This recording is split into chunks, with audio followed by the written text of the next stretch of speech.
avoir du plaisir, c'est important, même si c'est pas forcément ce qu'il y a de mieux au niveau nutritionnel, c'est ce que beaucoup de gens pensent. Mais en fait, quand on fait du trail et surtout de l'ultra-trail, on a tellement des dépenses qui sont énormes, enfin quand on fait de l'ultra-endurance de façon générale, que si on essaye de manger trop bien, trop parfait, trop équilibré, on n'arrive pas à couvrir ces dépenses nutritionnelles parce que ça fait des trop grosses quantités. Ça tranche souvent quand je dis ça, mais je pense qu'il faut privilégier la quantité à la qualité, chercher à manger assez en termes de calories plutôt que bien en termes de profil en micronutriments, parce que de toute façon, si tu apportes assez en qualité, tu auras globalement tous tes micronutriments si tu équipes dans l'assiette. Mais c'est pour ça que pour moi, le coca, les bonbons, les trucs qui sont pas connotés très sains pour le sportif, ça a sa place chez le sportif, et peut-être même plus chez le sportif que chez tout le monde, quoi, au final.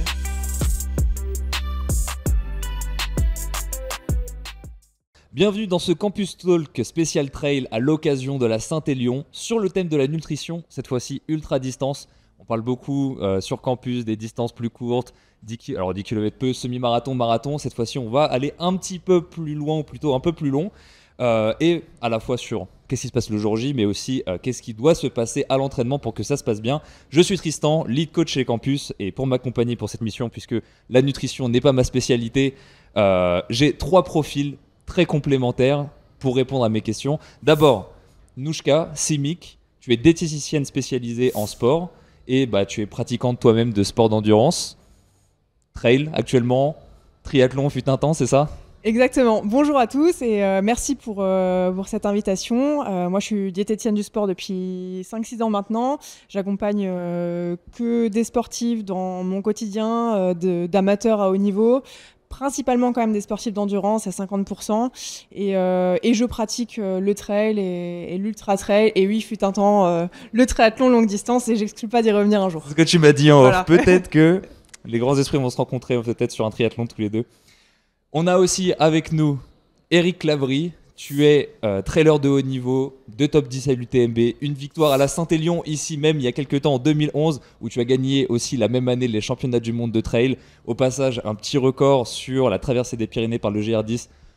Une course, là on veut parler d'endurance, on veut parler d'ultra longue distance, là un petit 9 jours, voilà comme ça au moins et quelques heures. Tu vas bien ? Ça va super bien. Bonjour à tous déjà et que ça commence. Parfait. Oh, donc, tu as le profil du sportif de haut niveau et on a ton jumeau maléfique. On a Johan, tu es le trailer star de la communauté. Bon, même si Mathieu Blanchard va peut-être te faire un petit peu d'ombre, Johan, peut-être un tout petit peu. Pour te présenter en couple, 2 enfants, 2 chats, 22 paires de chaussures. C'est comme ça qu'on m'a dit de te présenter. Et tu es surtout responsable service client de la communauté et de la communauté chez Campus. Tu vas bien ? Ça va très bien. La nutrition, ça te parle ? La nutrition, j'adore manger. On s'entend bien là-dessus, je crois. La nutrition, c'est une grande histoire d'amour. Donc, avec des très bas et des très hauts. Ok, je pense peut-être comme tous les sportifs, toi aussi. Ouais, tout à fait. Surtout sur Ultra, on a forcément. Enfin, on verra, mais souvent, la majorité ont des problèmes au niveau gastrique. Enfin, des hauts et des bas. Et il faut savoir. L'idéal, c'est de savoir les maîtriser, de les adapter, enfin, de s'adapter à ça et de relancer. L'idée, c'est que sur toutes les questions, on répartisse un petit peu la parole. Alors, évidemment, sur les questions peut-être plus techniques, précises, c'est toi, Nouchka, qui interviendra le plus, mais j'essaierai de redistribuer la parole le plus possible. Voilà, est-ce que ça vous va ? On a 1 heure. On va peut-être devoir aller... je vais essayer de gérer le temps comme je peux. D'abord, la nutrition, j'imagine que sur Ultra, elle doit être différente que sur des distances plus courtes. Est-ce que tu peux, dans les grandes lignes, nous expliquer en quoi c'est quoi un peu les différences ? Ouais, bien sûr, plus l'effort va être long, de toute façon tout effort confondu, mais là on parle du trail particulièrement, plus la nutrition va être importante. Tu peux te pointer sur un 10 km sans t'alimenter, on s'en fiche un petit peu. Si tu fais ça sur de l'ultra, il y a de très grandes chances que ça passe pas, tout simplement parce que nos réserves en énergie, elles sont limitées en fait, et bien que plus c'est long, moins c'est intense, et donc plus on va être sur une utilisation des lipides. Voilà, je sais pas si on parlera un peu de filière énergétique, mais... Peut-être, on se laisse l'opportunité. Mais on n'est pas sur sur une exclusivité des lipides, quoi. On utilise toujours des glucides, des no-glucides, et bien nos stocks sont limités. On n'a que 500 grammes dans le muscle et 80-100 grammes dans le foie. Donc voilà, sur un effort moyenne haute intensité, ça assure un effort d'1 heure à peu près. Et c'est pour ça qu'on va devoir s'alimenter pour continuer à apporter de l'énergie et puis pas avoir de fatigue musculaire, d'hypoglycémie, etc. Ok, dans les grandes lignes, est-ce qu'il y a des, par exemple, en termes de quantité, est-ce qu'on va parler du fait de devoir prendre des plus grandes quantités ou pas? C'est en général ce que les gens préconisent.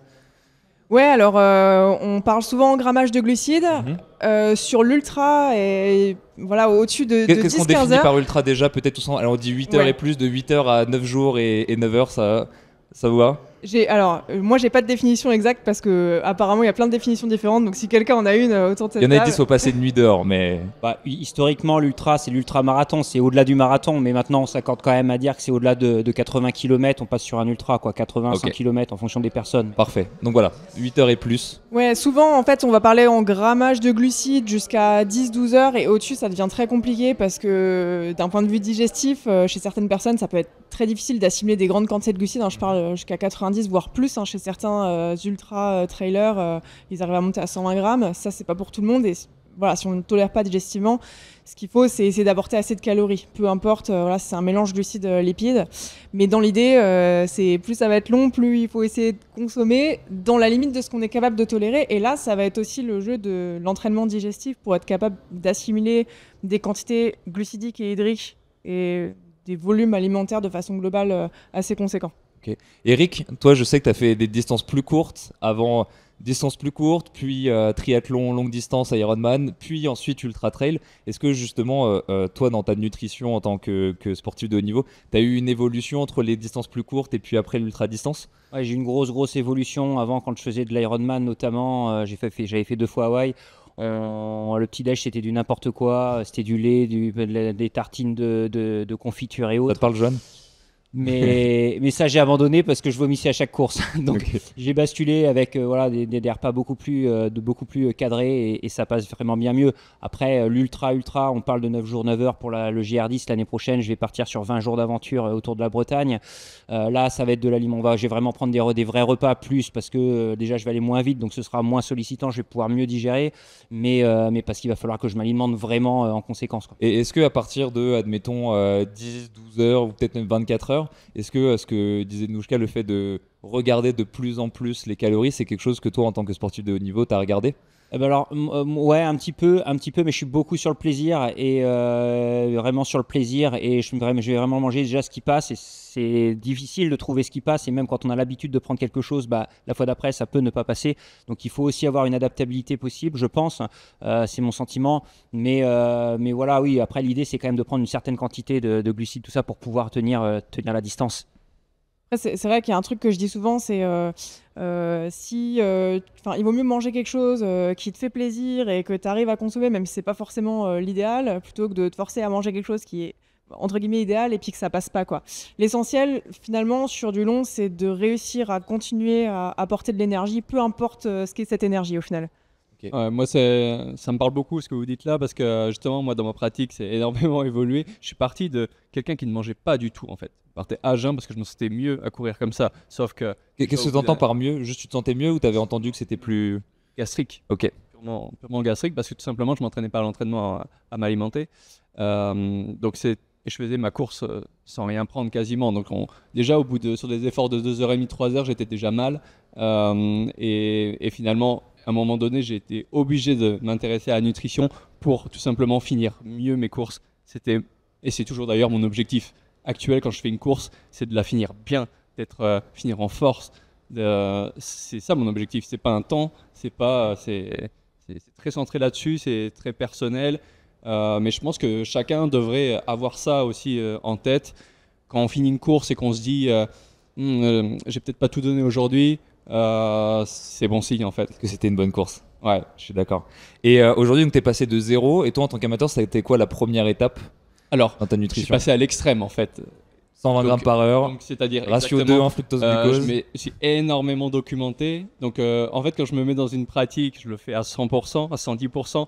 Donc, nutrition sportive. Alors, déjà, dans la vie, heureusement, je m'alimentais correctement, sainement, etc. Donc, j'ai pas fait de grand écart là-dessus. Par contre, sur le sport, ouais, là, je calculais tout. Les glucides par heure, le sodium, tout. Et Ok. là, c'était trop en fait, parce qu'à un moment donné, je me limitais même par exemple, au choix de mes boissons d'effort. Je me dis, ah ouais, non, je vais pas prendre cette boisson d'effort parce que en termes d'apport, elle semble pas optimale, etc. Et ça, c'était une erreur aussi, parce que je me faisais pas plaisir du coup. Et par contre, au bout d'un moment en course, eh ben, ça paye. Ça paye pas, justement, ça part en live assez rapidement parce qu'à un moment donné, on se fait pas plaisir et on n'arrive plus à alimenter ce qu'on a sur soi. Trop bien, parce qu'on va revenir sur la notion de plaisir un tout petit peu plus tard dans les questions. Là, tout à l'heure, on a abordé un peu ratio glucose-fructose. Alors moi, ça me parle parce qu'en tant que triathlète, on va dire un effort sur l'Ironman entre 9h, 11h, qu'importe, on est très justement sur la qualité de ce qu'on va prendre entre guillemets par qualité, où on va regarder la quantité des glucides en termes de grammage par heure, on va regarder la composition entre fructose glucose, très à la mode en triathlon. Tu vas nous dire si justement sur l'ultra distance, allez, on va dire parce qu'il doit y avoir des différences, on l'a dit, au moins au niveau calorique, mais sur des distances 8 heures, 10 heures, 15 heures, est-ce que justement en termes de quantité de glucides par heure, en termes de relation glucose-fructose, est-ce que c'est des choses qui doivent être regardées? Ouais, tout à fait, parce que voilà, sur 8, 10, 12 heures, je pense que si tu arrives à être proche des 90 grammes par heure, c'est bien, quoi. Ouais. Ça choque certains quand je dis ça à chaque fois, mais en fait, si tu arrives à l'assimiler, c'est bien, tu vas avoir plus d'énergie disponible. Et après, là où ça va être important de coupler les différents glucides, justement, d'avoir un ratio glucose-fructose qui soit particulier, c'est parce que les glucides dans l'organisme, ils n'utilisent pas les mêmes transporteurs pour être assimilés, notamment au niveau intestinal. Donc, par exemple, on est capable d'oxyder 60 grammes de glucose par heure. Donc, forcément, si tu consommes uniquement du glucose et que tu en consommes 90 grammes, bah, tu vas avoir des troubles digestifs. Et ça peut être une des causes de survenue de troubles digestifs, c'est qu'à un moment donné, tu consommes pas les bons glucides en trop grande quantité et donc au niveau digestif ça pêche. Donc Est-ce que c'est pour ça qu'on dit entre autres que jusqu'à 60 grammes par heure, entre guillemets, on peut prendre un peu ce qu'on veut, ça devrait fonctionner sauf si tu prends que du fructose, parce que le fructose, lui, c'est 30 grammes par heure. Mais bon, généralement, les produits de l'effort sont en général assez bien dosés. Après, il faut regarder le ratio. Toutes les marques ne le donnent pas, mais on peut le demander. Et voilà pour le ratio. Mais ouais, de toute façon, au-delà de 4-5 heures d'effort, si on arrive à être à ces 90 grammes, c'est bien. Et puis même sur marathon, tu vois des gars qui courent le marathon en moins de 2h30, ils sont à 100 grammes ou plus, quoi. Okay. Et on a parlé tout à l'heure donc de l'importance calorique. Là, imaginons on allait jusqu'à 12-14 heures et plus ça va s'allonger, plus on va regarder les calories. C'est vrai qu'entre certains gels, moi j'avais regardé quand j'avais fait mon 28 heures à vélo, il y a des gels pour la même quantité de glucides qui peuvent être doublés en calories parce qu'il va y avoir des graisses, parce qu'il va y avoir des protéines. Est-ce qu'on doit chercher au bout d'un certain moment à compenser toutes ces pertes caloriques? Sur du plus c'est long, tu veux dire? Long, ouais.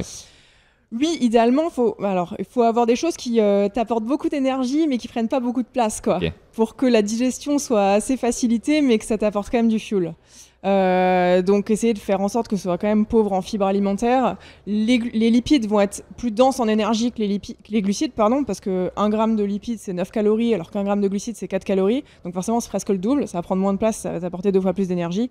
Donc, c'est bien de mélanger un peu glucides, lipides. Et puis, de le tester aussi avant, savoir ce qui passe. Hein. Il y en a, je connais des mecs qui arrivent à manger tout et n'importe quoi, et ça se passera toujours bien. Premier stand, et puis ça va jusqu'au bout. Et puis certaines personnes, elles vont manger un gel dosé à plus de 25 grammes et ça va pas bien se passer, quoi. Toi, Eric, justement, l'aspect d'optimiser peut-être ce que tu vas devoir transporter, optimiser le ratio calories vis-à-vis de la quantité ingérée. Est-ce que ça a été une problématique que toi tu as abordée dans tes aventures? Ah ouais, carrément, effectivement. Entre les ravitaillements, quand c'est une organisation, ça va être des produits énergétiques, quelque chose de facile à transporter, comme tu l'as évoqué, de manière à ce que ce soit pas trop lourd. Après, sur les points de ravitaillement, là, je reviens du Grand Raid de la Réunion, c'était du Rio ravitaillement. Je me rappelle même mon premier grand raid, c'était en 2009, j'avais fait 4e. Dernier ravitaillement à Dodane. Cannes, je me suis mangé un demi-litre de glacement de chocolat.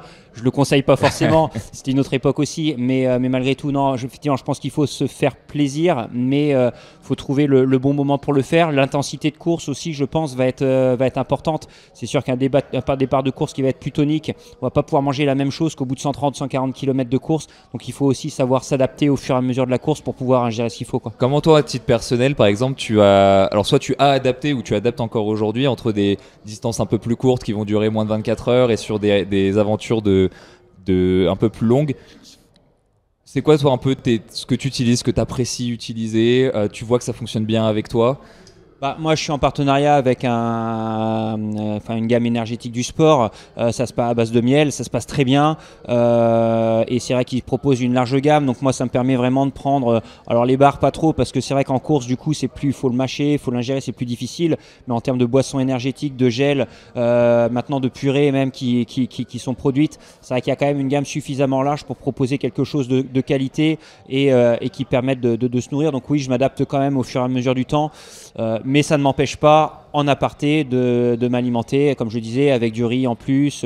Et d'ailleurs, je voyais même, vous l'avez eu hier, mais Mathieu, sur la Diagonale des Fous, lui aussi a pris du riz. Et je pense que voilà, il y a des moments où on en a besoin. Il faut surtout penser à avoir cette opportunité de variété de consommables sur les ravitaillements pour prendre ce qui nous fait plaisir et ce qui est bon pour notre effort physique, quoi. Est-ce qu'il y a un moment où tu te l'interdisais et justement tu t'es ouvert la possibilité de ces aliments qui sont plus normaux, on va dire du riz, en fait au final Dès les premières, moi j'ai toujours été un gourmand, je crois que je suis pas le seul ici. J'ai toujours mangé un petit peu n'importe quoi, j'en ai parlé tout à l'heure avec mon bol de chocolat chaud et ma tartine le matin. Non, j'étais toujours vraiment axé sur le plaisir, mais on voit d'autres grands athlètes qui ont gagné plusieurs fois l'UTMB qui mangent des bonbons au ravitaillement. Moi je bois je me rappelle d'un UTMB où j'ai fait 6e, j'avais calculé le nombre de litres de Coca-Cola, de Coca que j'ai bu, j'en ai bu 8 litres quoi, sur un UTMB, c'est énorme, mais c'est pas, je sais que c'est pas bon, mais moi ça passe bien et ça me fait du bien, donc voilà quoi, je continue. Ok. Toi, du coup, Johan, vis-à-vis de ce que tu manges en tant que tel, tu l'as dit, très extrême à un moment, tu es revenu sur quelque chose de plus plaisir en termes de ce que tu consommes en soi maintenant aujourd'hui. Là, la dernière course que tu as fait, par exemple, c'était les 80 km au Templier. Ouais. Dis-nous en fait, un peu, la grosse différence, c'est que maintenant, j'ai quand même pas mal de connaissances justement en nutrition et je continue de me renseigner, d'apprendre. T'écoutes les réels de Nouchka avec assiduité. Exactement, c'est exactement ça. Mais la grosse différence, c'est qu'en fait, je sais ce que je fais à chaque fois. Donc, je sais à peu près ce que je prends par heure, en fait. J'ai des alertes, etc. aussi pour penser à m'alimenter, surtout en trail où la notion du temps, ça part vite. Et par contre, quand je suis sur les ravitaux, c'est pareil. Je prends ce qui me fait plaisir. Ça me donne aussi une indication sur comment je suis. S'il n'y a rien qui me fait plaisir, c'est qu'il y a un problème. Et surtout, c'est à ce moment-là, en fait, je prends le temps. Parce qu'avant, je prenais pas le temps. J'allais trop vite. Donc non, là, je mange. Et sur Ultra, même, je m'impose de faire presque un repas, j'ai envie de dire. Mais oui, vraiment bien manger, de prendre le temps. C'est 20 minutes, on s'en fout, en fait. Je le fais et ça change tout. Ça change tout parce qu'à chaque fois, quand je repars, c'est une nouvelle course. Je me sens bien. Et le but, après, c'est d'aller au prochain ravito. Et je sais qu'on va se régaler de nouveau quand on y sera. Alors, J'aimerais juste rebondir 2 secondes sur ce que disait Eric, justement, sur le fait que avoir du plaisir, c'est important, même si c'est pas forcément ce qu'il y a de mieux au niveau nutritionnel. C'est ce que beaucoup de gens pensent. Mais en fait, quand on fait du trail et surtout de l'ultra-trail, on a tellement des dépenses qui sont énormes, enfin, quand on fait de l'ultra-endurance de façon générale, que si on essaye de manger trop bien, trop parfait, trop équilibré, on n'arrive pas à couvrir ces dépenses nutritionnelles parce que ça fait des trop grosses quantités. Et du coup, moi, j'ai un discours au quotidien un peu... et ça tranche souvent quand je dis ça, mais je pense qu'il faut privilégier la quantité à la qualité, chercher à manger assez en termes de calories plutôt que bien en termes de profil en micronutriments, parce que de toute façon, si tu apportes assez en qualité, tu auras globalement tous tes micronutriments si tu équilibres dans l'assiette. Mais c'est pour ça que pour moi, le coca, les bonbons, les trucs qui sont pas connotés très sains pour le sportif, ça a sa place chez le sportif et peut-être même plus chez le sportif que chez tout le monde, quoi, au final. Ça, c'est un discours qu'on retrouve du coup en course, mais aussi que j'ai déjà entendu au quotidien quand on a des pratiques comme Eric. Tu devais t'entraîner un certain nombre d'heures par jour et justement où les quantités ou quand on prépare un ultra, on a des longues journées, on a des week-end shocks, etc.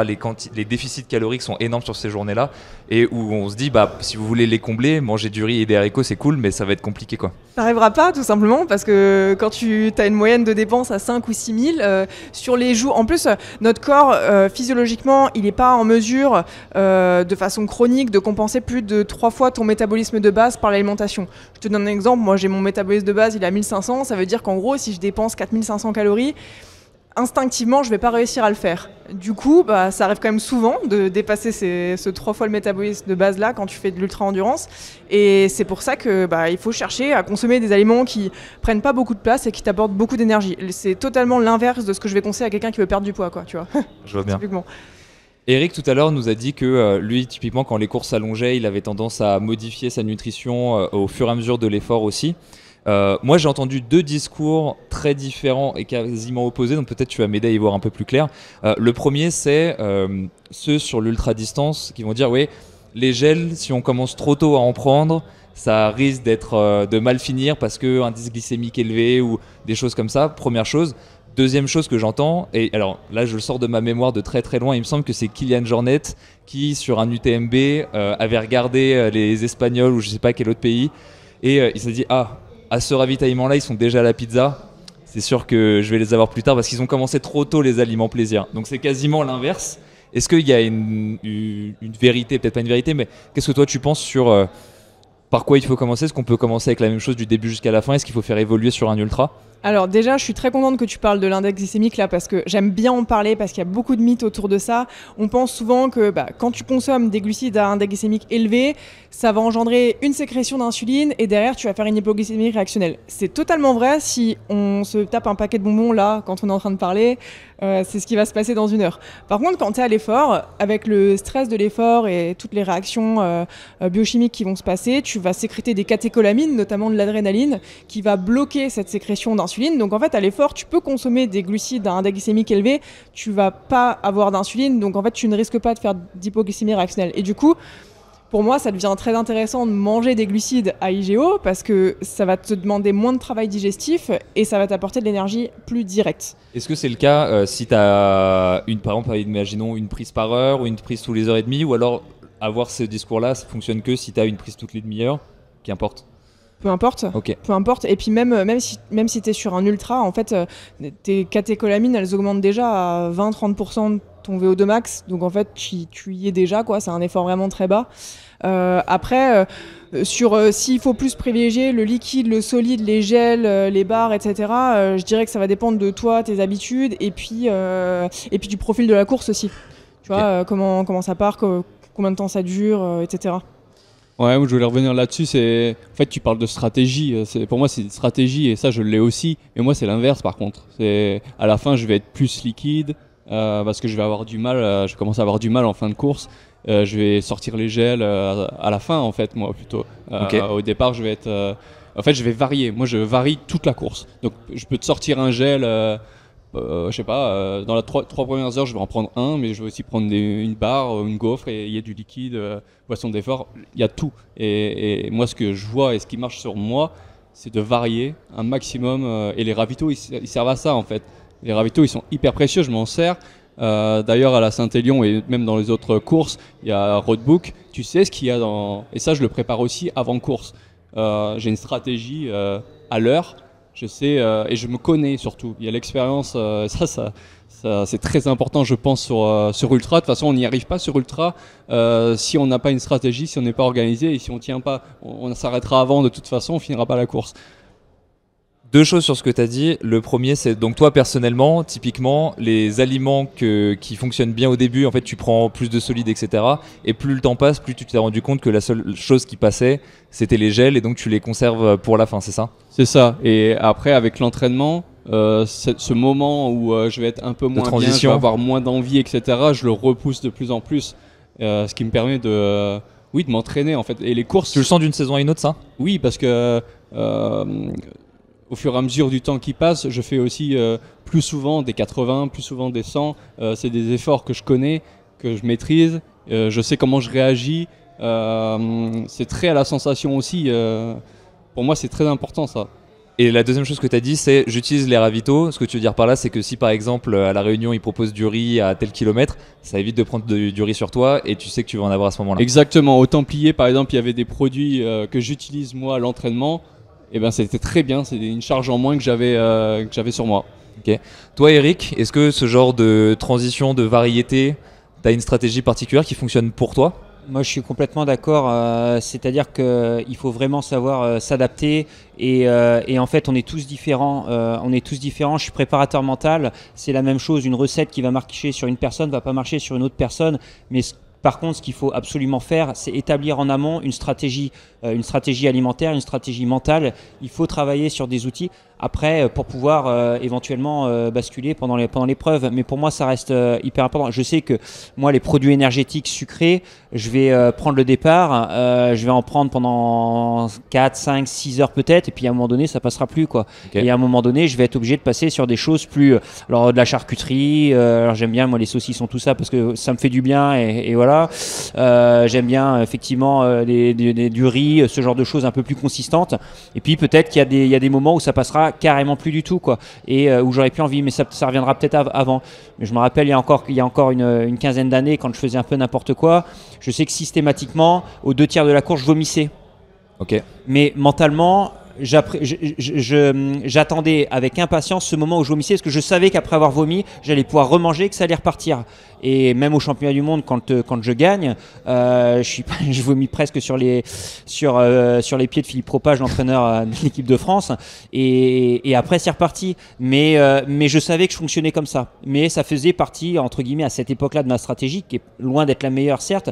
J'ai réussi à modifier des choses qui me permettent d'éviter de vomir, ce qui est pas plus mal. Et qu'est-ce que tu as modifié si jamais il y a des gens qui Eh savent ben, notamment les petits déjeuners, enfin l'alimentation avant, beaucoup. Okay. Je mangeais vraiment n'importe quoi, ce lait, cette baguette que je prenais le matin. Et effectivement, après, j'ai basculé à quelque chose de complètement différent. Et je te rejoins, c'est-à-dire que le matin, je partais à jeun. Je partais à jeun le matin. Par contre, dès le début de course, je m'alimentais. Okay. Pour vraiment faire le plein dès le début de course, enfin m'alimenter avec des produits énergétiques dès le début de course. Et alors c'était pas sur des ultras de 150-160 km, mais c'était sur des courses qui allaient faire entre 60 et 100 km. Et 50-60 km, 60-100 km, ça représentait entre 6 et 10 heures d'effort. 6-10 heures d'effort, on arrive quand même, voilà, comme l'a exposé tout à l'heure, on arrive à puiser dans ses réserves, et en s'alimentant un petit peu, ça passe, quoi. En croisant les doigts. Tout à l'heure, tu as dit là entre 4 et 6 heures d'effort, quand ça dépasse les produits 100% sucre, etc., on se rend compte que ça arrive relativement tôt, et moi aussi je le vois à titre personnel. En fait, on se rend compte qu'on peut très vite être limité. Est-ce que ça, tu l'as dit, sur une course, ça arrive, ça revient? Est-ce que parfois tu passes des moments dans ta course où tu vas être plutôt sur ces produits, puis après tu les délaisses pendant quelques heures pour les retrouver un peu plus tard? Parce que quand on fait potentiellement des courses de plusieurs jours, ne serait-ce que ou au moins d'une journée et quelques, on se rend compte qu'il y en a des 4-6 heures. Ouais, il y a beaucoup de passages. Alors, parfois, ça revient pas du tout. C'est-à-dire que je vais plus pouvoir reprendre de produits énergétiques parce que ça revient absolument pas. Donc là, je vais basculer sur autre chose, comme je l'évoquais, des trucs plus classiques, hein, mais nourriture plus consistante. Et donc, puis, je me permets de te couper, excuse-moi. Quelqu'un qui, par exemple, fait un ultra, à un moment, il arrive plus à... Il avait prévu des gels, il n'arrive plus à les prendre. Toi, ce que tu ferais, en tout cas, la stratégie que toi, tu as mis en place, on a compris qu'il y a de l'individualité là-dedans, c'est de totalement varier, passer sur autre chose et retenter un peu plus tard, plusieurs heures plus tard si nécessaire, pour voir si la stratégie refait. Exactement, et je pense que c'est la meilleure stratégie, mais il y en a beaucoup à mon sens qui abandonnent parce qu'ils n'arrivent plus à s'alimenter, et malheureusement peut-être que quand ils abandonnent, ils redonnent de leur dossard et une heure après ils arrivent à manger, quoi.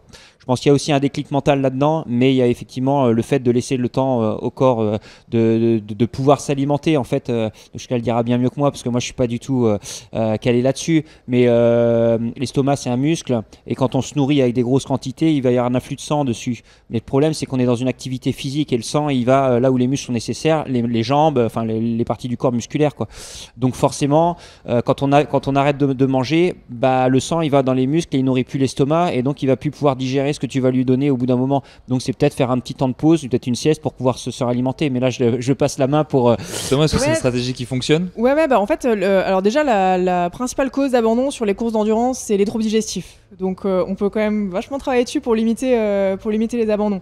Et oui, plus tu vas faire un effort qui est intense, plus ton flux sanguin, enfin intense et long pour le coup, plus ton flux sanguin il va être dirigé vers tes muscles pour assurer l'apport en nutriments et en oxygène. Et donc les autres organes ils vont être un peu délaissés. C'est le cas du système digestif. C'est la raison pour laquelle il faut favoriser des choses qui sont digestes. Et je voulais dire autre chose par rapport à ça. Oui. L'entraînement aussi, quelqu'un qui va être plus entraîné, et là je parle même pas d'alimentation, je parle physiquement, il va avoir moins de troubles digestifs parce qu'en fait avec l'entraînement tu vas fabriquer notamment plus de transporteurs de glucides au niveau intestinal et donc tu vas être en mesure d'assimiler plus de glucides. Après il y a tout l'entraînement nutritionnel, mais déjà en s'entraînant, généralement les troubles digestifs ça concerne en grande majorité les débutants. Bien sûr, il y a des athlètes de haut niveau qui en souffrent, mais c'est quand même plus les débutants parce qu'il y a le fait qu'on a moins de transporteurs de glucides. Tendanciellement, donc quand on voit Kipchoge à 120 grammes par heure, si on vient de débuter à la course à pied, peut-être qu'il y a un petit écart entre nous qui n'est pas que le gut training, mais peut-être juste en fait la condition physique. Oui, et puis certainement que même si tu n'en manges que 40 sur ton marathon, tu vas progresser juste parce que tu vas t'entraîner, quoi. Donc c'est vraiment de la micro-optimisation. Tout à l'heure, Johan nous a dit que au début, d'année en année, même si peut-être son niveau de connaissance continue à augmenter, mais sans rien forcément changer, il sentait que juste son corps était capable de repousser le moment où ça allait plus aller sur une course.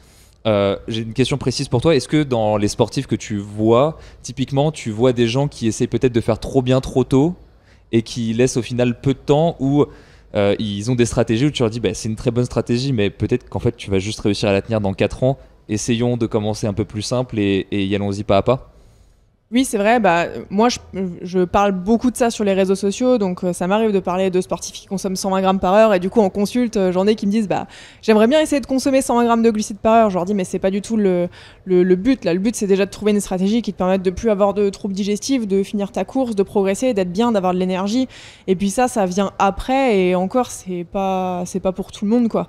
Donc oui, bien sûr.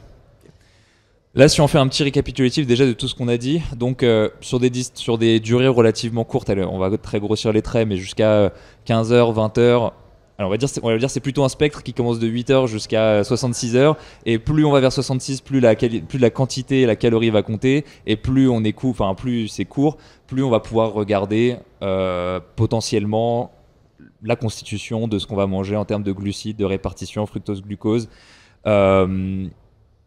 Je pense que déjà, on pourrait aussi rajouter la quantité, on a parlé tout à l'heure, on a dit 60 grammes, c'est une bonne base pour commencer, puis après si on arrive à aller un petit peu au-dessus, 90 grammes, et encore une fois après on regarde en termes de quantité de calories, et on regarde plus forcément le grammage en glucose, même si ça peut toujours être intéressant pour la culture.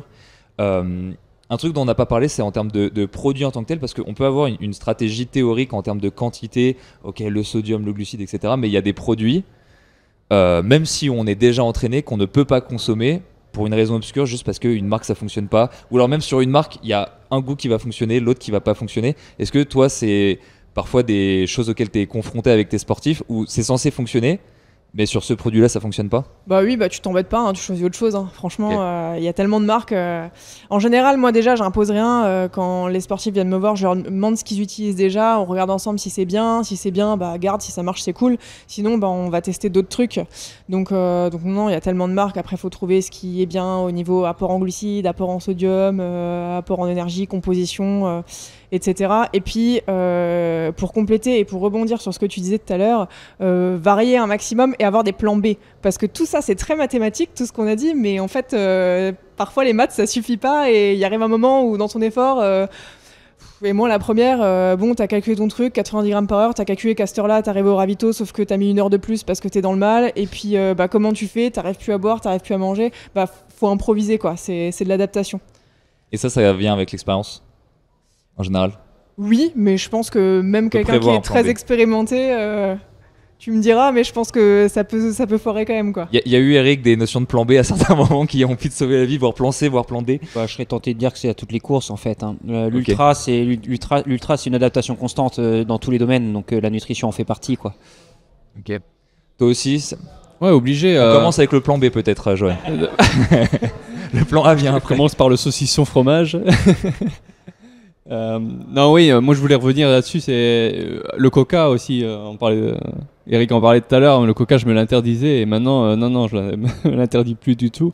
Et c'est souvent ce qui me sauve. Il y a le coca et le bouillon qui me sauvent en général. Vous avez une petite anecdote où toi, par exemple, il y a un moment où c'est vraiment pas allé et t'as remonté la pente grâce à ça? Ah oui, mais justement, moi j'ai découvert que la force du coca en trail, Ok. justement, je me l'interdisais et waouh, ça a refait ma course. Et aussi, il y a aussi un mix que sur la communauté campus, j'ai un peu connu pour ça. Aussi, je me fais des sandwichs, saucisson, fromage, chocolat, Voilà. d'un coup, et un bouillon et je repars. Voilà, et coca aussi s'il faut, mais je prends pas tout en même temps. Oui, si, il faut surtout mélanger. Mais le coca, ça me parle moi aussi. Et là, sur les Ironman, j'ai beau entendre des vidéos qui me disent mais c'est acide, ça va augmenter l'acidité. Je me dis ouais, mais quand je ne peux plus prendre Ton que ça, corps, il sait gérer l'acidité. Hein. Tu as des Ouais. systèmes tampons qui sont faits pour ça. ça fonctionne bien. Globalement, il n'y a pas trop de risques. Ok. Moi, je vais donner une petite expérience perso parce que justement, ça, juste pour peut-être donner un exemple de plus. Moi, typiquement, j'ai remarqué que quand il fait très chaud, ben, j'arrivais plus à m'alimenter de la même manière. Tout à l'heure, tu as parlé du sang qui était vers les muscles. J'imagine que le sang, là, il va vers la peau pour essayer de thermoréguler comme il peut. Et parfois, ça me bloque ma nutrition, là, typiquement sur ce fameux 28 heures à vélo, où après ce pic de chaleur de la journée, je n'ai pas pu m'alimenter pendant quasiment 6 heures, 8 heures, 10 heures. Enfin, donc c'est là où j'ai pas sorti le plan B tout de suite. J'ai senti que ça allait pas. Je me suis dit non, le plan c'est ça, c'est ça. Je l'ai poussé jusqu'au bout. Mon corps, il a dit bon, allez. T'as décidé de pas réfléchir aujourd'hui, on va shut down et puis on va Et voir puis, plus tu tard. as le fait que tu es déshydraté aussi. Donc, puisque tu es déshydraté, ton sang il circule moins bien. D'où l'importance de l'acclimatation à la chaleur. Ok. Est-ce que justement, dans un ultra, va y avoir des variations de température énormes, va y avoir le jour, va y avoir la nuit?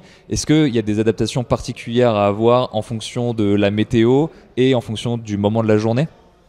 Bah, on pense et on dit souvent que quand il fait froid, tu dépenses plus d'énergie. C'est vrai, mais la différence, elle n'est pas énorme. Je pense que la nuit, tu as peut-être plus envie de trucs réconfortants, de salés, voire de trucs chauds.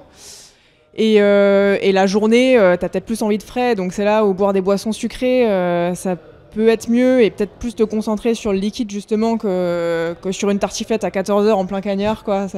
Mais après, c'est des préférences personnelles, quoi. Ok. Ouais, sur les variations de température, moi c'est plus les variations de température des liquides qui sont proposés. Là où j'ai fait des erreurs là-dessus, c'est je prends un verre d'eau, il est glacé, ça peut détruire la course en fait, littéralement. Et là, c'est là où je fais attention, moi sur les variations de température. Après, moi je me connais, quand il fait chaud, c'est très compliqué pour s'alimenter. Mais Donc toi aussi, quand il fait chaud, petit ouais, problème moi c'est pour- très compliqué. Oui, Ok. oui. Je suis normand de naissance, donc Bienvenue au club. c'est assez dur quand je suis dans le sud. Et ouais, non, c'est un gros.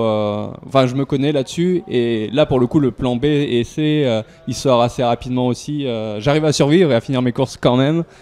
Le temps que le pic de la chaleur de la journée passe et tu puisses reprendre une alimentation un peu plus normale. On l'a dit tout à l'heure, parfois ça passe et ça revient ensuite.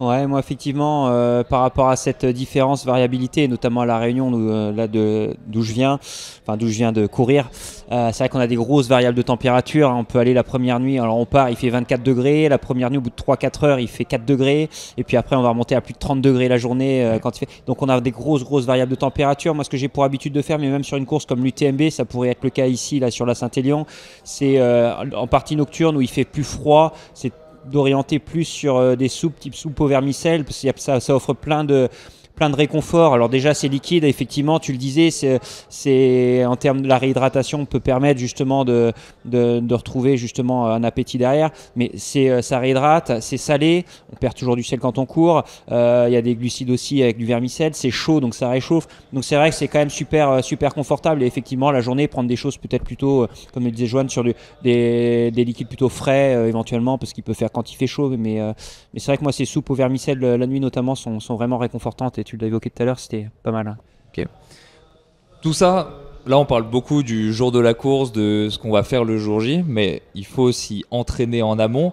Nous avec Campus typiquement, les gens ont leur entraînement, mais en plus de l'entraînement physique, surtout sur Ultra où il va falloir manger beaucoup, il va falloir s'entraîner à manger aussi pour justement pouvoir encaisser la quantité de glucides. Est-ce que tu peux déjà nous dire un petit peu les grandes lignes de comment peut se passer ce qu'on appelle dans le jargon, si les gens cherchent le mot-clé, le gut training, l'entraînement des intestins à pouvoir justement encaisser l'alimentation? Ouais, alors l'entraînement des intestins et même de façon générale l'entraînement digestif tout court parce que ça concerne pas que les intestins, ça concerne aussi l'estomac parce qu'on va travailler sur améliorer la vidange gastrique et ça c'est quelque chose qui travaille vraiment en amont. Ça s'appelle la vidange gastrique? La sortie du contenu que tu as dans ton estomac. En fait, tu vas consommer quelque chose, liquide ou solide, ça va se retrouver dans ton estomac, ça va rester un petit peu, et puis après, ça va sortir de l'estomac pour aller dans l'intestin, et ça, c'est plus ou moins long en fonction de ce que tu vas consommer, en quelle quantité, etc. Donc ça, on le travaille, moi j'aime bien le travailler au moins 4-5 mois à l'avance, minimum 2 mois. Est-ce qu'il y a une variation en termes de durée? J'imagine que moins les quantités sont fortes, plus tu peux prendre court et puis... Ne serait-ce que pour créer plus de transporteurs glucidiques au niveau intestinal, il faut à peu près 6 semaines en répétant ça 1 à 2 fois par semaine. Donc en général, moi j'aime bien demander le plan d'entraînement, on voit les séances qui sont prévues, ok là tu as une sortie longue, on sait qu'on va simuler un peu le plan de course, là tu as une autre sortie longue, on va essayer de travailler sur par exemple les liquides. Donc une des techniques de gut training, ça peut être de consommer des gros volumes hydriques, plus que ce que tu as besoin et ce que tu es en mesure d'assimiler pour justement augmenter la vidange gastrique, permettre d'augmenter la vidange gastrique. Une autre fois, ça va être de consommer plus de glucides. Une autre fois, ça va être de partir directement après le repas. En fait, choquer un petit peu ton système digestif pour qu'au final, il s'adapte et que ça se passe mieux en course. Parce qu'en fait, si tu fais pas ça... et que tu te pointes et que tu essayes de faire la stratégie parfaite mais que tu l'as pas répétée et que tu n'y es pas habitué, il y a de grandes chances que ça foire, quoi. Okay. Donc pas seulement répéter potentiellement la stratégie qui va être faite le jour J, ce que personnellement je fais et ce que je peux recommander, mais aussi potentiellement aller au-delà sur certains facteurs comme les quantités d'eau, les quantités de glucides, juste pour dire essaie de gérer ça et puis qui peut le plus peut le moins. Ouais, et puis tu vois, une technique, je donne un exemple tout bête, ça peut être par exemple, tu pars direct après le repas. Tu manges à midi, le samedi, et puis tu pars direct. Et puis voir, tu te fais des boucles, et ton ravito, tu viens de prendre un truc solide, quoi. Est-ce que tu seras en train de dire que l'arrêt boulange au milieu de ma sortie de 6 heures de vélo est en fait potentiellement ce qu'il faut faire? Oui, et même, on peut pas l'éviter celle-là. Elle fait du bien quand même. Mais à vélo, c'est pas les mêmes contraintes quand même, parce qu'à vélo, t'es porté. Donc au niveau digestif, c'est pas la même chose. T'as des contraintes par rapport à la position. Tu vois, si t'es sur un vélo aéro, tu vas peut-être être un peu plus comprimé, mais par contre, t'as pas les impacts. Donc c'est pas pareil. En ultra trail, l'arrêt boulange marche peut-être un peu moins bien. Juste avant de passer la parole pour voir ce que vous avez fait sur votre gut training, est-ce que tout à l'heure t'as parlé beaucoup de sorties longues, parce que j'imagine qu'il faut essayer de prendre sa nutrition dans des conditions proches de ce qui va nous attendre le jour J? Oui, tout à fait. Et notamment même sur la météo, tu prépares un trail le 15 août, tu sais qu'il va faire super chaud, et tu vas te mettre en condition et tu vas t'acclimater à la chaleur. Si par exemple tu prépares un marathon des sables le 2 décembre et que pour le coup c'est compliqué, et tu as d'autres techniques d'acclimatation où tu vas pas pouvoir forcément courir dans le chaud, mais tu vas faire des séances de home trainer près du radiateur ou près du four ouvert, ce genre de truc, ça fonctionne très bien. Tu vas te foutre dans le bain chaud après ta séance. Donc déjà sur cette adaptation-là, et puis du coup au niveau nutrition par rapport à ton effort, alors là faut se connaître un petit peu, mais tu sais ce que tu vas avoir envie de consommer, et ça c'est des choses qui se préparent en amont.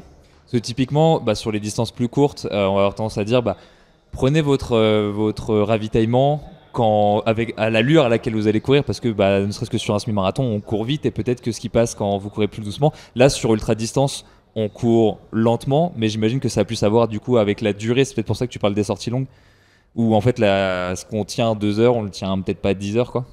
Ah oui, c'est sûr. Et puis de toute façon, même si tu fais un trail de 7-8 heures, au bout d'un moment, même si tu as fait une sortie longue de 6 heures, que ça s'est bien passé, ça peut moins bien se passer. D'où moi je recommande souvent d'avoir plusieurs cordes à son arc. Tu vois, typiquement, si tu as une boisson d'effort que tu aimes bien, qui passe bien à tous les entraînements, choisis quand même soit une autre boisson, soit un autre goût, parce que tu sais pas si à un moment donné ça va passer ou pas. Ou prends une boisson neutre, tu vois, une boisson qui a pas d'arôme. Et moi ça marche super bien chez moi. Au bout d'un moment, quand j'en peux plus du sucré, je passe là-dessus. Donc pareil, les gels, avoir 2-3 gels différents, les compotes pareil. Parce que bon, si tu prévois que des gels et qu'au bout d'un moment, au bout de 3 heures, t'en as marre des gels, t'as l'air un peu bête, quoi. Ok. Et juste dernière question pour toi. Par exemple, à un entraînement, on va pas passer au-dessus de 10, 12, enfin bref. En tout cas, imaginons une course de 25 heures, on va pas faire 15 heures à l'entraînement, peut-être certains, mais la majorité vont pas le faire. Comment on sait que sur les dernières 10 heures, ça va bien se passer? Je le sais pas. Ok. Par contre, Faut faire le deuil. bah non, mais par contre, tu peux essayer de faire tout bien. Mais c'est comme l'entraînement. Au final, tu prépares un Ironman, tu vas pas, ou un ultra trail, tu vas pas faire ça à l'entraînement, quoi. Par contre, bah, tu as essayé de tout optimiser, tu as travaillé ton gut training, tu as travaillé ta stratégie nutritionnelle, tu as testé, tu sais ce qui marche, ce qui fonctionne pas, tu sais quelle quantité de liquide à peu près tu as besoin. Voilà, le reste, Ok. elle viendra Eric, que pour, quoi. toi, j'imagine que ça fait partie intégrante de ta carrière, de t'entraîner à manger. Ouais, je l'intègre forcément dans les sorties. Alors, sorties longues plutôt à vélo, parce que moi, je suis pas quelqu'un qui fait des sorties longues à pied. Pour exemple, quand je fais 6 ou 8e à l'UTMB, mes sorties les plus longues, elles faisaient 2h30. Et j'habite sur Nantes, donc c'est tout plat. Par contre, je fais beaucoup de vélo à l'entraînement. C'est-à-dire que moi, les volumes en course à pied, ça va tourner autour de 80 bornes par semaine, 100 bornes grand maximum, ce qui est très peu pour un top 10 à l'UTMB. Par contre, je vais rouler entre 300 et 400 bornes de vélo par semaine. Donc voilà, ça fait un équilibre qui est quand même assez important en termes de volume vélo. Moi, je vais par contre m'appliquer sur le vélo où je vais faire des sorties de 5 heures. Là, effectivement, à m'alimenter, être le plus régulier possible et tout ça. Alors, je sais qu'il y a une différence entre la course à pied et le vélo parce que, comme Nouchka le disait, il y a le sport porté, il y a le sport avec traumatisme. Enfin, en tout cas où l'estomac est beaucoup plus sollicité en termes de traumatisme, enfin de répercussions. Donc voilà, ça va demander une adaptabilité et une adaptation en course. Moi, ce que j'aime bien faire aussi, c'est, alors j'ai fait du 24 heures, j'ai le record de France de 24 heures également en course à pied, donc sur une boucle d'1,5 km, c'est très court. Moi, sur les ultras, j'ai une grosse difficulté qui n'est pas liée à l'alimentation, quoique c'est le sommeil. C'est-à-dire qu'entre 3h et 5h du matin, je vais avoir envie de dormir. Donc, ce que j'essaye de faire quand je prépare un ultra, parce qu'on ne va pas faire un ultra à l'entraînement pour le faire en compétition, c'est d'essayer de décortiquer vraiment tout ce qu'il va falloir faire sur mon ultra, toutes les compétences qu'il va falloir que je développe et les développer de différentes manières. C'est-à-dire que ça m'est arrivé pour préparer le championnat du monde de 24 heures d'aller partir courir à 2h du matin, de 2h à 6h du matin, de 2h à 5h du matin, je suis allé courir et je me mettais ma petite table et tous les 3 tours, je mettais mon ravitaillement et je m'alimentais tous les 3 tours pour retransmettre ce que j'allais réellement faire en course avec les mêmes aliments. J'avais fait des petites purées de patates douces dans des petits trucs d'aluminium que je prenais tous les 3 tours, voilà, et je le pesais régulièrement. 3 tours d'1,5 km, ça me faisait toutes les 20 minutes, grosso modo. Donc toutes les 20 minutes, je me prenais une petite purée de patates douces. Tous les 2 tours intercalés, je me prenais éventuellement du jambon ou autre chose, et j'alternais comme ça. Donc ça permettait vraiment aussi de m'habituer à ce rituel d'alimentation tout au long de la course. Donc dans le spécifique, est-ce que tu as eu l'occasion d'essayer des stratégies justement de surdose ou des choses comme ça, toi? Non, moi c'est pas quelque chose que je pratique beaucoup. Je suis plutôt dans le sous-dose que dans le surdosage quand je suis à l'entraînement. C'est vrai que je mange assez peu en règle générale, mais même en compétition, je suis quelqu'un qui mange assez peu. Mais voilà, j'essaye de diversifier et vraiment d'avoir quand même une base d'alimentation énergétique avec notamment des boissons énergétiques ou des gels énergétiques. C'est vrai que maintenant ça se diversifie énormément, tant au niveau de la gamme de produits qu'au niveau des goûts. Et c'est vrai que ça permet, quand on entraînement, comme disait Nouchka, quand on entraînement, on a l'habitude de prendre une boisson type citron, ça permet éventuellement de basculer sur une boisson type menthe ou fruits rouges ou n'importe quoi. Mais ça permet vraiment d'avoir ce plaisir aussi dans l'énergétique de manière à pouvoir varier et prendre du plaisir aussi dans ce qu'on va faire en course. Toi, Johan, comment se passe je suis très l'entraînement? content parce que en fait, grâce à Nouchka, je sais maintenant que je fais pas n'importe quoi. En fait, je croyais que je faisais n'importe quoi à l'entraînement, donc c'est cool. C'est-à-dire que je fais des tests. Voilà, je teste des nouveaux produits, je teste des nouvelles quantités. Je crois que c'était n'importe quoi. Reblochon chocolat. Ça, je le fais pas. Je fais pas forcément. Tu devrais faire un livre de recettes, Johan, apparemment. Incroyable. Donc tu vraiment, c'est très très cool. Et tu vois, pour tester, donc il y a l'entraînement, mais le problème de l'entraînement, c'est très compliqué effectivement d'aller faire des sorties de 6-7 heures comme ça en autonomie en fait. Il y a un format qui est très cool et que j'ai fait cette année, que j'avais déjà fait avant, mais c'est une backyard et je l'ai utilisé comme un entraînement, et j'avais une stratégie de nutrition où je testais aussi des choses. Par exemple, tous les 3 heures, je mangeais telle chose, etc. Et ça m'a beaucoup servi. Je l'ai fait en avril de cette année, par exemple, et en juin, je courais un 80. Et ça m'a servi de stratégie pour travailler cette course. Donc c'est très cool. Et ça permet de pas... en fait, c'est sécurisant, ce format backyard. On fait une boucle à l'infini. Redondant, mais sécurisant. Voilà. Et j'avais une assistance, etc. Vraiment, C'est ça que tu avais fait avec l'assistance campus? Comment? C'était les gens de la communauté campus. Oui, qui tout à avaient fait, cité. tout à fait. Ah, On je me avait souviens. fait une team campus sur la set backyard, donc c'était à Osgore. Et il y avait même l'assistant s'était déplacé pour Je me nous souviens. assister en fait tous. Quand tu dis c'est difficile de partir avec sa nutrition 7 heures, c'est parce que faut la porter, la nutrition, C'est ça, et quand exactement. on prévoit des stratégies à 60, 80, 90 grammes par heure, ou si on parle en termes de calories, peut-être 2000 kilocalories par jour ou 2500, Le problème c'est le Euh, liquide. le problème c'est le liquide. Ok. Ouais. Donc oui, bah du coup, difficile à En transporter. fait, si t'as pas de source, ou alors faut repérer des sources sur le parcours, etc. Moi, je suis en montagne, je sais qu'à un endroit, je vais avoir une source, mais s'il m'arrive un truc avant, je vais, voilà, il y aura. Ça allait c'est un être peu ma dangereux. stratégie. On a compris que le format boucle, tu l'as utilisé avec ta boucle de 1,5 km, toi tu l'as utilisé sur la boucle de 3 km. Est-ce que vous avez peut-être d'autres techniques terrain pour justement, tu l'as dit, repérer des points d'eau, et puis si jamais, au lieu de partir avec ces gourdes chargées avec la quantité qu'on va utiliser pendant 7 heures, peut-être juste prendre la poudre en tant que telle et puis recharger au fur et à mesure. Est-ce que vous avez d'autres stratégies terrain ou juste il faut prendre un sac à dos et porter son fardeau? Ouais, c'est compliqué. En stage en montagne, ça va éventuellement faire des boucles peut-être plus longues. Sur un trail, on n'a pas des boucles tous les kilos. Enfin, on n'a pas des ravitaillements tous les kilomètres 5 comme on peut l'avoir sur 24 heures ou sur Backyard où c'est tous les 6 kilomètres, enfin toutes les heures. Sur Ultra Trail, ça va être tous les 10 km, 15 km à peu près, c'est-à-dire toutes les heures, heures et demie, en fonction des coureurs après. Donc ça peut être en montagne, partir de sa voiture ou de son logement et puis se faire des boucles de 10 km et puis faire un parcours en étoile qui permette effectivement de recharger à chaque fois sur sa boucle. C'est de trouver des stratégies qui vont permettre quand même de s'alimenter, mais qui vont être le plus proche possible de la course, quoi, pour effectivement, une fois qu'on est dans la course, que ça ait cet aspect sécurisant et puis qu'on l'ait testé surtout à l'entraînement, parce que tout s'entraîne.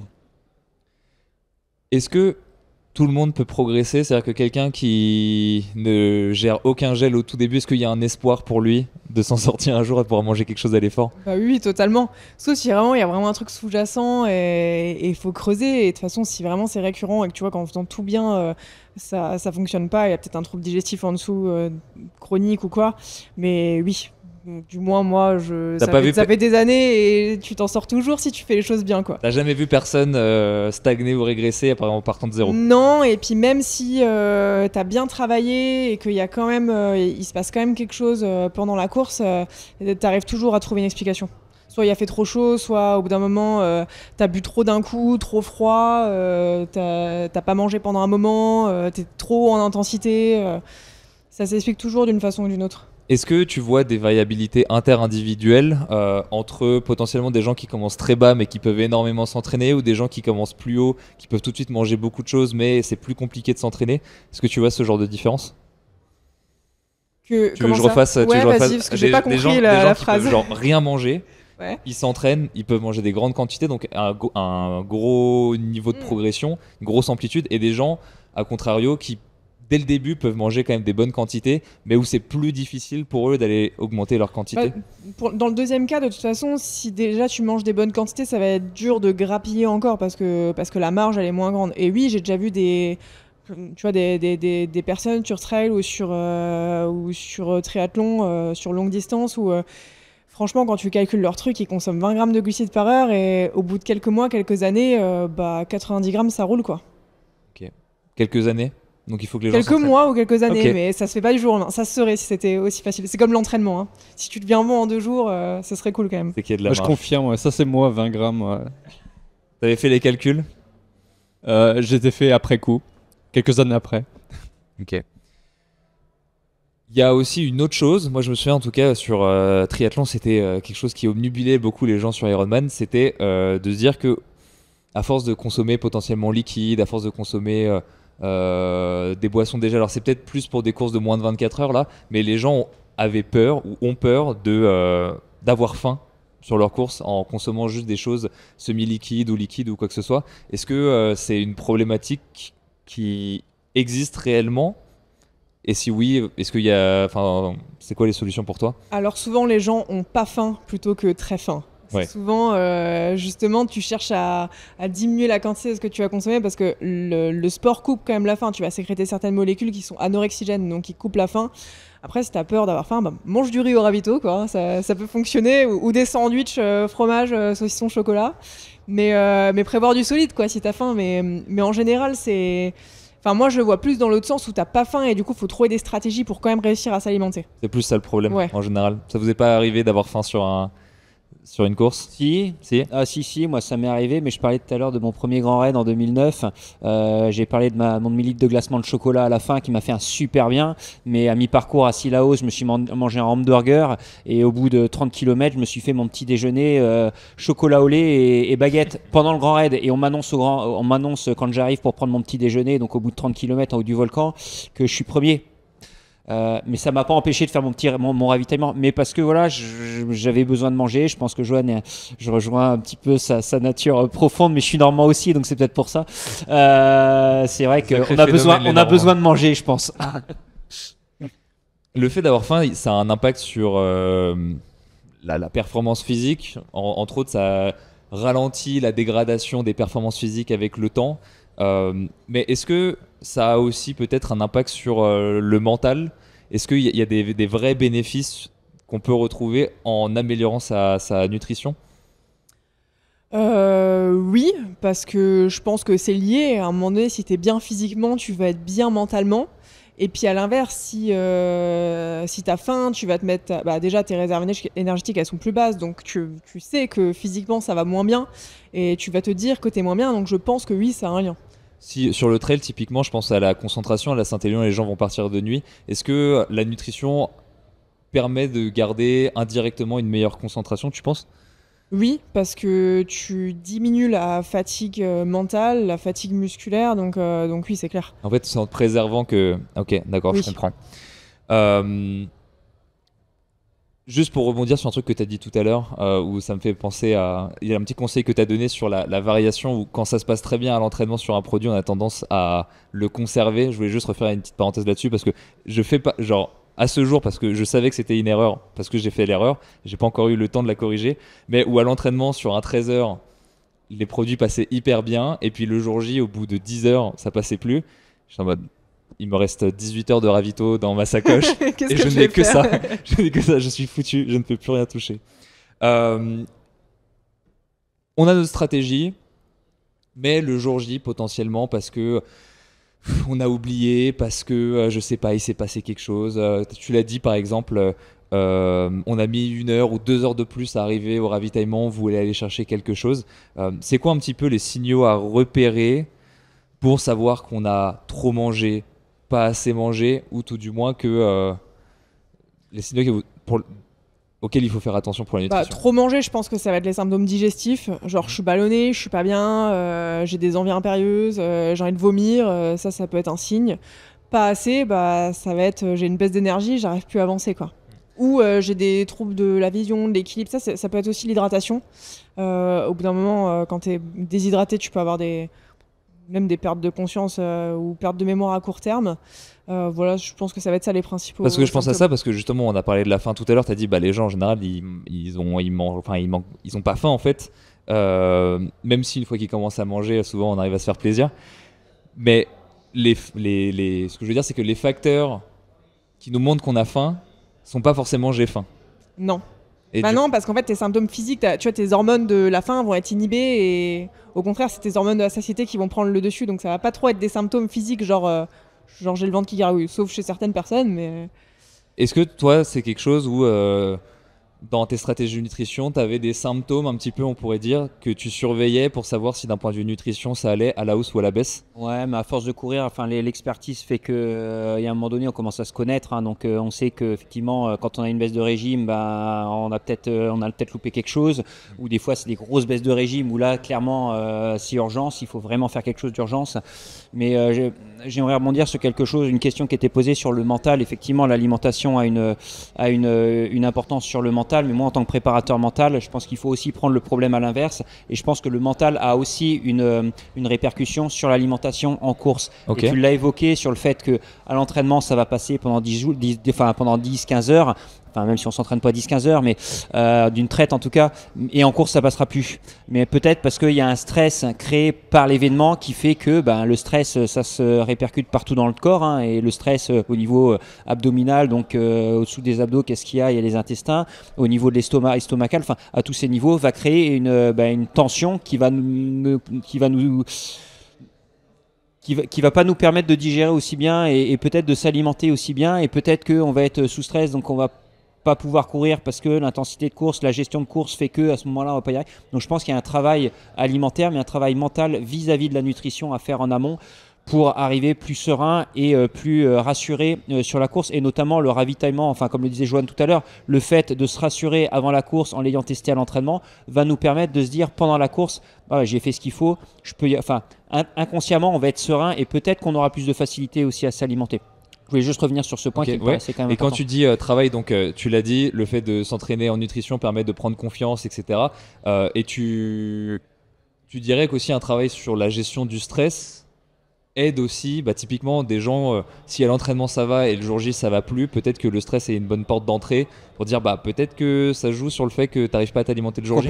Complètement, et on dit tout le temps, il n'y a rien de mieux que de porter un dossard de faire des courses de préparation pour se préparer, parce que une course de préparation, ça a beau être une course de préparation, mais on porte un dossard, donc il y a un certain stress lié à ce port du dossard, parce qu'on ne court plus tout seul dans sa campagne ou dans sa montagne, mais on court face à des adversaires, on court face à des barrières horaires éventuellement, on court face à des conditions météo et un environnement qu'on connaît moins bien. Donc le fait de s'y préparer mentalement et d'appréhender au mieux l'événement dans sa globalité va permettre d'arriver plus serein. Et le fait d'arriver plus serein, comme sur un entraînement, on parlait tout à l'heure de ma traversée des Pyrénées où je pars pour faire 9 jours et 9 heures, j'ai jamais fait plus de 3 heures à l'entraînement, et là je fais faire 10 jours d'affilée. Clairement, il aurait pu y avoir un certain stress. Ça aurait été compréhensible. Ça aurait été compréhensible, sauf que moi, quand j'étais à Banyuls, côté Méditerranée, et que j'étais sur ma ligne de départ sur la plage, je me suis élancé comme si je partais pour faire un faux. Je suis parti à 18h le soir parce que c'est ce que je connaissais avec l'UTMB, ce genre de course. 18h21, la légende raconte, parce que tu avais oublié de lancer la balise, c'est ça? Exactement. mais je suis parti comme si je partais pour un footing, parce que si je m'étais dit je pars pour aller de l'autre côté de la chaîne de montagne, j'aurais généré un stress énorme, et j'aurais peut-être paniqué, je me serais peut-être plus trompé de parcours, j'aurais peut-être moins bien géré mon alimentation, puisque c'est le sujet, plein de choses qui auraient eu un impact vraiment hyper important par rapport à ma performance. Et là, en l'occurrence, le fait d'arriver en minimisant un petit peu l'ampleur de l'événement, ça m'a permis de le digérer dans tous les sens du terme, pour le coup beaucoup mieux. Et je pense que les courses de préparation notamment peuvent être, on parlait des séances longues pour s'entraîner au niveau digestif et autres, peut-être que faire des compétitions plus courtes, mais permettant de mettre en place des systèmes alimentaires. L'avantage, c'est que des courses plus courtes, on peut en faire plus. Donc peut-être que sur chacune des courses, on peut mettre en place des choses différentes. Ah, tiens, ça marche mieux, ça marche moins bien. Faire un petit prota. Moi, quand je suis champion du monde, je fais 5 courses de préparation. Il n'y en a pas une seule que j'ai réussi. Pas une seule. Mais c'est le fait d'avoir échoué sur ces 5 courses de préparation qui m'a permis de réussir le bon jour. Donc c'est tout ça qui est à mettre en place. Et je pense que l'appréhension de l'événement est importante aussi, notamment pour la nutrition. Sur Campus, on parle beaucoup de justement courses principales et courses secondaires, parce que le problème des courses secondaires, c'est que les gens veulent tout faire à fond. Toi, je sais, Joanne, que justement, tu as eu des périodes où tu faisais énormément de courses secondaires, et pour justement aller chercher ce facteur stress, de juste le fait de mettre un dossard est stressant en soi, même si je vais pas me mettre à l'envers. Tu peux nous en parler un petit peu? Est-ce que ça t'a permis d'évoluer? Particulièrement sur le trail, en fait. Moi, les courses secondaires, c'est très important, surtout quand on allonge les distances. Je considère, moi en tout cas, que les courses secondaires font partie de l'entraînement, en fait, tout simplement. C'est moins évident sur route. En ce qui me concerne également, je prépare un marathon, j'ai pas forcément besoin d'aller préparer une course secondaire.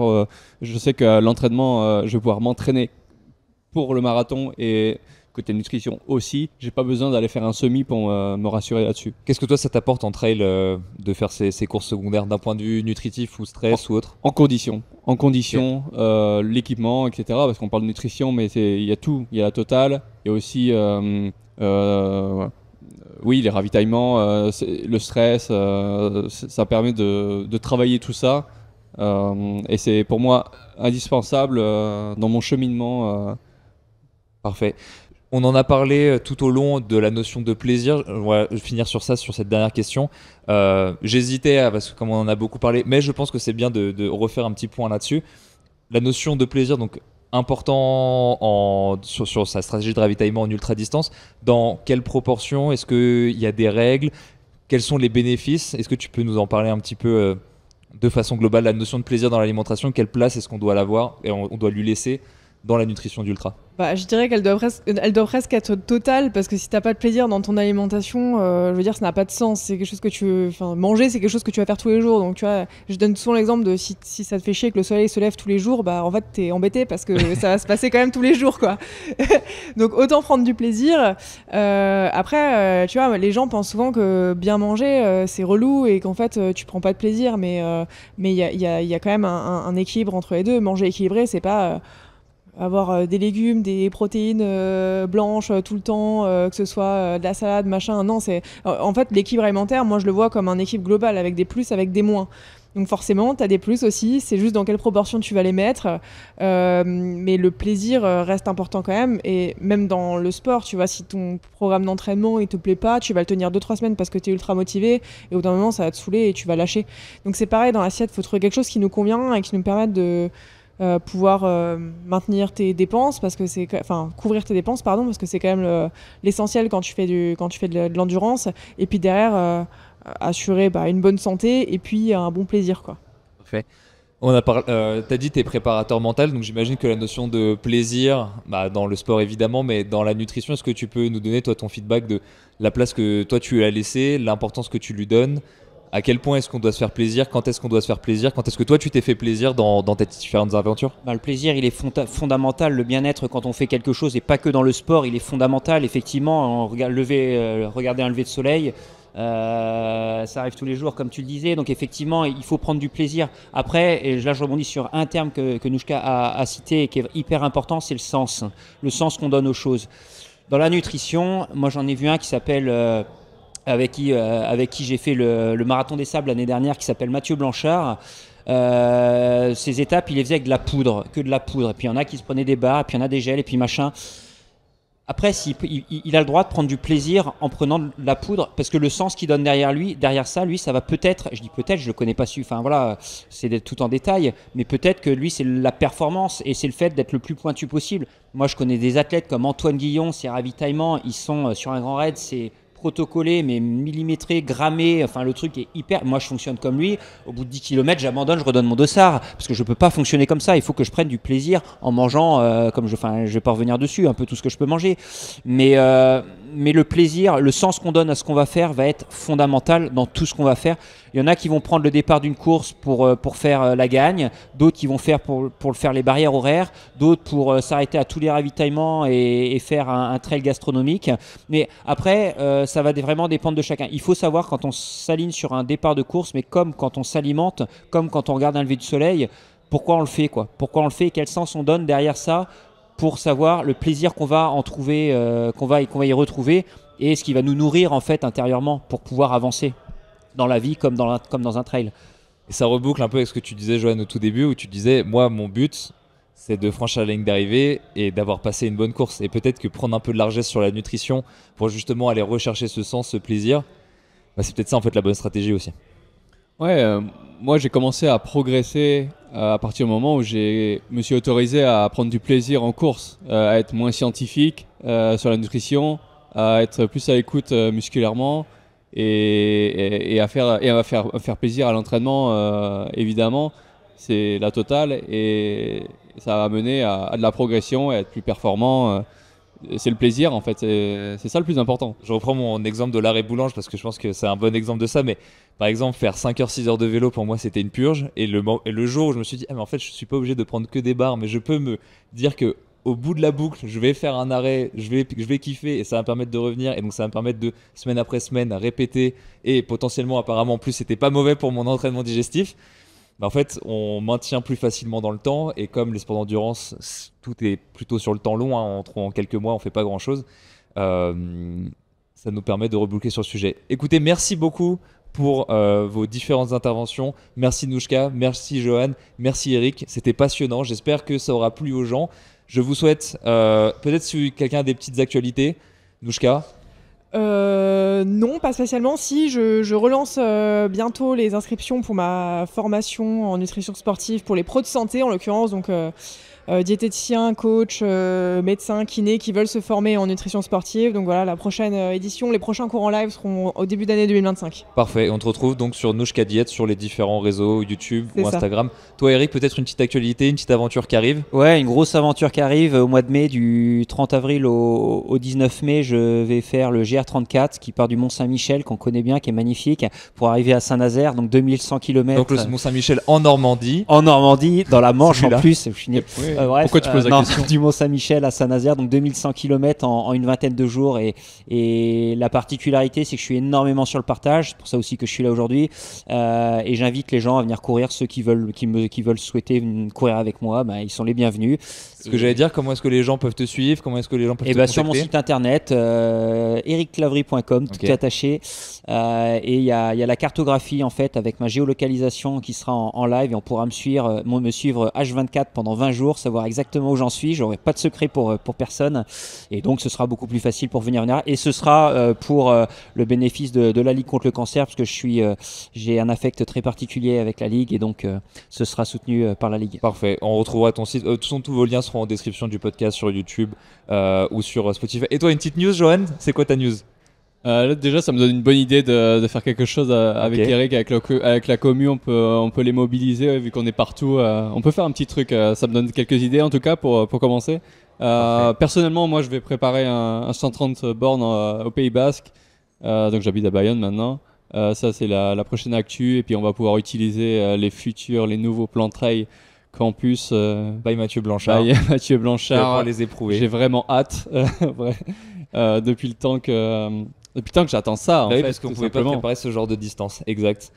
Merci beaucoup et bon courage à tous dans vos projets. Merci. Merci à tous.